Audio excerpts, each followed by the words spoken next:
మీరు మోడీకి ఓటేసినా కేసీఆర్కి ఓటేసినా ఒక్కటే. వీళ్ళిద్దరు ఒక్కటే తోడు దొంగలు. ఈ తోడు దొంగలలో ఒక దొంగను డిసెంబర్ నాడు బండకేసి కొట్టిర్రు. రెండో దొంగను వచ్చే నెల మీరు గోడకేసి కొట్టాలి.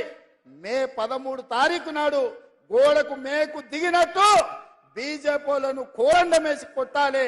బీజేపీని ఓడగొట్టాలి. ఎందుకంటే 10 ఏళ్లు మనల్ని ఏలిన నరేంద్ర మోడీ మనల్ని మోసం చేసిండు. మన ఖాతాలో 15 లక్షల రూపాయలు పేదోళ్ళకి వేస్తాను ఇయ్యలేదు. ప్రతి పేదవాడికి ఇల్లు కట్టిస్తాను ఇవ్వలేదు.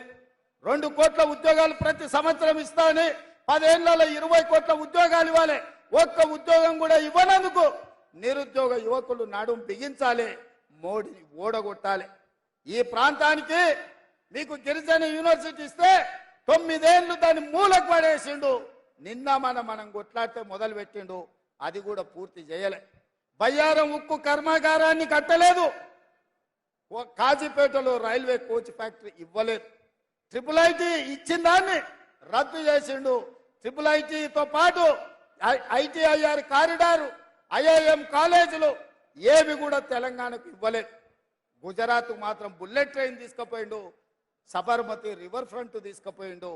ఇవాళ అక్కడ కావాల్సిన నిధులన్నీ తీసుకెళ్తున్నాడు. గిఫ్ట్ సిటీలు కట్టుకున్నాడు. ప్రధానమంత్రిగా అందరినీ సమానంగా చూడాల్సిన బాధ్యత నరేంద్ర మోడీ మీద ఉంది.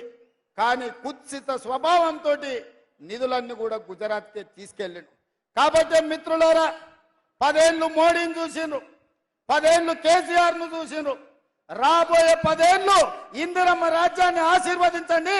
మీ కోరికలు, మీ ఆలోచనలు, ఈ ప్రాంత అభివృద్ధి, ఈ ప్రాంత సంక్షేమాన్ని అమలు చేసే బాధ్యత కాంగ్రెస్ పార్టీ తీసుకుంటుందని మీకు మాట ఇస్తున్నా.